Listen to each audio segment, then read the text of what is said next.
ನಮಸ್ಕಾರ ಸ್ನೇಹಿತರೆ, ಇವತ್ತಿನ ಈ ಸಂಚಿಕೆಯಲ್ಲಿ ಮತ್ತೊಂದು ಮೋಟಿವೇಶನ್ ವಿಡಿಯೋವನ್ನು ಮಾಡ್ತಾ ಇದ್ದೀನಿ. ನನಗೆ ಜೀವನದಲ್ಲಿ ಅವಕಾಶನೇ ಸಿಗ್ತಾ ಇಲ್ಲ, ಯಾಕೋ ನನ್ನ ಟೈಮ್ ಸರಿಯಿಲ್ಲ ಅನ್ನುವಂಥ ಲಕ್ಷಾಂತರ ಜನರಿಗೆ ಈ ವಿಡಿಯೋ ಮೋಟಿವೇಶನ್ ಆಗ್ತಾ ಇದೆ. ಸ್ನೇಹಿತರೆ, ಅವಕಾಶಗಳಿಗೋಸ್ಕರ ಕಾಯುತ್ತಾ ಕೂಡುವುದಕ್ಕಿಂತ ಜೀವನದಲ್ಲಿ ಎದುರಾಗುವ ಪ್ರತಿಯೊಂದು ಅವಕಾಶಗಳನ್ನು ಸುವರ್ಣ ಅವಕಾಶವನ್ನಾಗಿಸಬೇಕು ಅನ್ನುವಂಥ ಮಾತಿನಂತೆ ಒಬ್ಬ ಯುವಕ ತನಗೆ ಸಿಕ್ಕಂಥ ಅವಕಾಶಗಳನ್ನು ಯಾವ ರೀತಿಯಾಗಿ ಸುವರ್ಣ ಅವಕಾಶವಾಗಿ ಮಾಡಿಕೊಂಡ ಎನ್ನುವುದನ್ನು ಇವತ್ತಿನ ಈ ದೃಷ್ಟಾಂತದ ಮುಖಾಂತರ ನೀವು ತಿಳಿದುಕೊಳ್ಳೋಣ. ಸ್ನೇಹಿತರೆ, ಅದಕ್ಕಿಂತ ಮುಂಚಿತವಾಗಿ ನೀವಿನ್ನೂ ನಮ್ಮ ಚಾನಲನ್ನು ಸಬ್ಸ್ಕ್ರೈಬ್ ಮಾಡಿಲ್ಲ ಅಂತಂದರೆ ಈ ಕೂಡಲೇ ಸಬ್ಸ್ಕ್ರೈಬ್ ಮಾಡಿ, ಬೆಲ್ ಬಟನ್ ಕ್ಲಿಕ್ ಮಾಡಿ.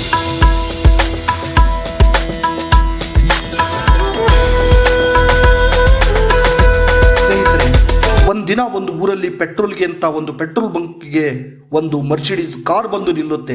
ಅಲ್ಲಿ ಪೆಟ್ರೋಲ್ ಬಂಕ್ನಲ್ಲಿದ್ದ ಆ ಹುಡುಗ ಆ ಕಾರನ್ನು ನೋಡ್ತಾ ಒಂದು ಕ್ಷಣ ಶಾಕ್ ಆಗ್ತಾನೆ, ಹಾಗೂ ಆ ಕಾರನ್ನು ನೋಡ್ತಾ ನಿಲ್ತಾನೆ. ಆ ಕಾರನ್ನು ನೋಡಿದ ಕೂಡಲೇ ಆ ಹುಡುಗನಿಗೆ ತುಂಬ ಖುಷಿಯಾಗುತ್ತೆ. ಆಗ ಆ ಕಾರಿನಲ್ಲಿದ್ದ ಜನರು ಅಲ್ಲಿಂದ ಕೆಳಗಡೆ ಇಳಿದು ಆ ಹುಡುಗನಿಗೆ ಹೇಳ್ತಾನೆ, ಇದಕ್ಕೆ 3,000 ರೂಪಾಯಿ ಪೆಟ್ರೋಲ್ ಹಾಕು ಅಂತ ಹೇಳ್ತಾನೆ. ಆಗ ಹುಡುಗ ಪೆಟ್ರೋಲ್ ಹಾಕೋಕೆ ಶುರು ಮಾಡ್ತಾನೆ.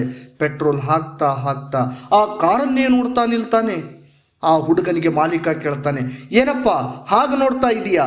ಹುಡುಗ ಹೇಳ್ತಾ ಇದ್ದೇನೆ, ಸರ್, ನನಗೂ ಇಂಥ ಕಾರ್ನಲ್ಲಿ ತಿರುಗಾಡಬೇಕು ಅಂತ ತುಂಬ ಆಸೆ ಇದೆ.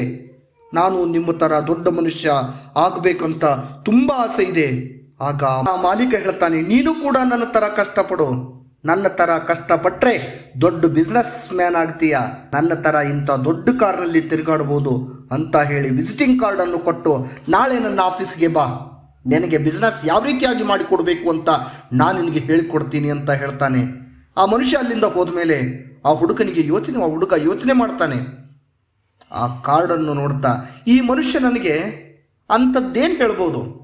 ನನ್ನ ತಲೆಯಲ್ಲಿ ಅಂಥದ್ದೇನಾದರೂ ಕೆಟ್ಟದ್ದು ತುಂಬಿದರೆ ಅಂತ ಯೋಚನೆ ಮಾಡಿ, ಈಗಿನ ಜನನೇ ಸರಿಯಿಲ್ಲ ಅಂತ ಹೇಳಿ ಆ ಕಾರ್ಡನ್ನು ಅಲ್ಲಿ ಡಸ್ಟ್ಬಿನ್ನಲ್ಲಿ ಎಸೆದು ಬಿಡ್ತಾನೆ. ಸ್ನೇಹಿತರೆ, ಹುಡುಗನ ಪೆಟ್ರೋಲ್ ಹಾಕೋ ಕೆಲಸ ಹಾಗೇನೆ ಸಾಗ್ತಾ ಇರುತ್ತೆ. ಹೀಗೆ ದೊಡ್ಡ ಕಾರ್ಗಳನ್ನು ಬರುವುದು, ಅವನು ಬಾಯಿ ತೆರೆದುಕೊಂಡು ಆ ಕಾರ್ಗಳನ್ನೆಲ್ಲ ನೋಡೋದು, ಹಾಗೆ ಸಾಗ್ತಾನೆ ಇರ್ತಾನೆ.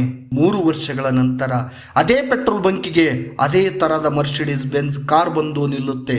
ಅದರಿಂದ ಕೆಳಗಡೆ ಇಳಿದು ಬಂದು ಹೇಳ್ತಾನೆ, ಈ ಗಾಡೀಲಿ 3,000 ರೂಪಾಯಿ ಪೆಟ್ರೋಲ್ ಹಾಕು ಅಂತ. ಆ ಹುಡುಗ ಕಾರಲ್ಲಿ ಪೆಟ್ರೋಲ್ ಹಾಕ್ತಾ ಆ ಕಾರನ್ನು ಮತ್ತೆ ನೋಡ್ತಾ ಇರ್ತಾನೆ. ಆಗ ಆ ಮಾಲೀಕ ಕೇಳ್ತಾನೆ, ನಿನಗೆ ನೆನಪಿದೆಯಾ 3 ವರ್ಷಗಳ ಹಿಂದೆ ಇದೇ ಜಾಗದಲ್ಲಿ ಇದೇ ಥರದ ಒಂದು ಕಾರ್ ಬಂದು ನಿಂತಿತ್ತು? ಆ ಹುಡುಗ ಹೇಳ್ತಾನೆ, ಹೌದು, ನಿಮಗೇಗೆ ಗೊತ್ತು?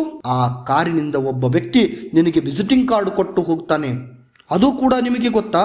ಆವಾಗ ಆ ಮಾಲೀಕ ಹೇಳ್ತಾನೆ, ನಿನಗೆ ನೆನಪಿರಬೇಕು ಅಲ್ವಾ? ಅದಕ್ಕೆ ಆ ಹುಡುಗ ಹೇಳ್ತಾನೆ, ಹೌದು, ನನಗೆ ನೆನಪಿದೆ.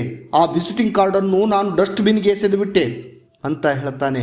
ಆಗ ಆ ಮಾಲೀಕ ಹೇಳ್ತಾನೆ, ಹೌದು, ನಾನು ಕೂಡ ಇದೇ ಪೆಟ್ರೋಲ್ ಬಂಕ್ನಲ್ಲಿ ಕಸ ಗುಡಿಸೋ ಕೆಲಸ ಮಾಡ್ತಿದ್ದೆ. ನೀನು ಎಸೆದ ವಿಸಿಟಿಂಗ್ ಕಾರ್ಡನ್ನು ನಾನು ತೆಗೆದುಕೊಂಡು ಕೈಯಲ್ಲಿ ಇಟ್ಕೊಂಡು ಒಂದು ಕ್ಷಣ ಯೋಚನೆ ಮಾಡಿದೆ. ಇವತ್ತು ನಾನು ಕೂಡ ಈ ವಿಸಿಟಿಂಗ್ ಕಾರ್ಡನ್ನು ಎಸೆದು ಬಿಟ್ರೆ, ಈ ಅವಕಾಶವನ್ನು ಮಿಸ್ ಮಾಡಿಕೊಂಡ್ರೆ ನನ್ನಂತ ಮುಟ್ಟಾಳ ಯಾರೂ ಇಲ್ಲ ಅಂತ ಹೇಳಿ ಆ ಮನುಷ್ಯನಿಗೆ ಫೋನ್ ಮಾಡಿದೆ.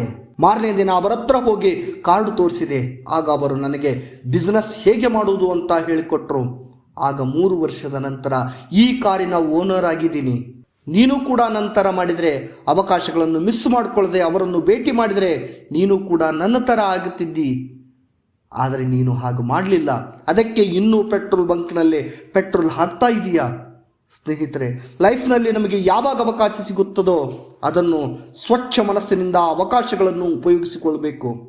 ನಿಮಗೆ ಯಾವುದೇ ಅವಕಾಶಗಳನ್ನು ಸಿಕ್ಕರೆ ಅದನ್ನು ಯುಟಿಲೈಸ್ ಮಾಡಿಕೊಳ್ಳಿ ಅಂತ ಮಾಹಿತಿಗಳನ್ನು ಹೇಳ್ತಾ, ಸ್ನೇಹಿತರೆ, ಅವಕಾಶಗಳಿಗೋಸ್ಕರ ನಾವು ಕಾಯ್ತಾ ಕೂಡೋದಕ್ಕಿಂತ ಜೀವನದಲ್ಲಿ ಸಿಕ್ಕಂಥ ಪ್ರತಿಯೊಂದು ಅವಕಾಶಗಳನ್ನು ಸುವರ್ಣ ಅವಕಾಶವಾಗಿ ಮಾಡಿಕೊಳ್ಬೇಕು ಅನ್ನುವಂಥ ಮಾತುಗಳನ್ನು ಹೇಳ್ತಾ, ಪ್ರತಿಯೊಂದು ಅವಕಾಶಗಳನ್ನು ಯಾವ ರೀತಿ ಯುಟಿಲೈಸ್ ಮಾಡಿಕೊಳ್ಬೇಕು ಅನ್ನೋದನ್ನು ಅವತ್ತು ಆ ಹುಡುಗ ಏನು ಮನಸ್ಸು ಮಾಡಿದರೆ, ಡಸ್ಟ್ಬಿನ್ಗೆ ಹಾಕದೇ ಇದ್ದರೆ ಅವನು ಕೂಡ ದೊಡ್ಡ ವ್ಯಕ್ತಿಯಾಗಿ ಜೀವನದಲ್ಲಿ ಬದಲಾವಣೆಯಾಗ್ತಿದ್ದ. ಅದಕ್ಕಾಗಿ ಅವಕಾಶಗಳು ಪದೇ ಬರಲ್ಲ. ಅವಕಾಶಗಳು ಬಂದ ಅವಕಾಶಗಳನ್ನು ಯಾವ ರೀತಿಯಾಗಿ ನಾವು ಉಪಯೋಗಿಸಬೇಕು, ಯಾವ ಸಮಯಕ್ಕೆ ಸರಿಯಾದ ನಿರ್ಧಾರವನ್ನು ತೆಗೆದುಕೊಳ್ತಾರೋ ಅವರ ಜೀವನದಲ್ಲಿ ಯಾವತ್ತೂ ಕೂಡ ಯಶಸ್ವಿಯಾಗ್ತಾರ.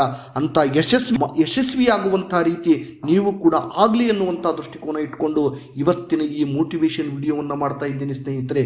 ಇಂತಹ ಮೋಟಿವೇಶನ್ ವಿಡಿಯೋಗಳಿಗಾಗಿ ಮತ್ತು ಅದ್ಭುತವಾದಂಥ ಮಾಹಿತಿಗಳಿಗಾಗಿ ನಮ್ಮ ಚಾನಲನ್ನು ಸಬ್ಸ್ಕ್ರೈಬ್ ಮಾಡಿ, ಬೆಲ್ ಬಟನ್ ಕ್ಲಿಕ್ ಮಾಡಿ. ಜೈ ಹಿಂದ್, ಜೈ ಕರ್ನಾಟಕ.